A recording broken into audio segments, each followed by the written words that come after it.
Gəyirəndə yaxud da əsnədikdə nə deyilir? Yəni xüsusi bir şey gəlməyib. Yəni bəziləri əsnədikdə "Əuzu billahi şeytanirracim" deyir, amma buna dəlil yoxdur. Sadəcə, yəni insan əsnədiyi zaman onun qarşısını almağa çalışması və yaxud da ala bilməsə əli ilə və yaxud da köynəyi ilə yəni tutması.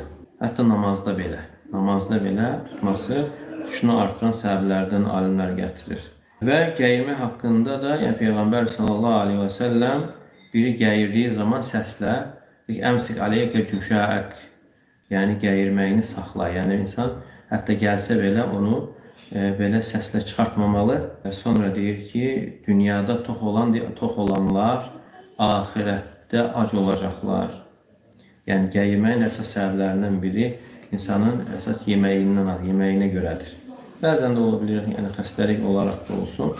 Amma əsasən insanın belə gəyirməsi yeməyinə görədir. Və ona görə deyir ki, dünyada çox tox olanlar qiyamətdə ac olacaqlar.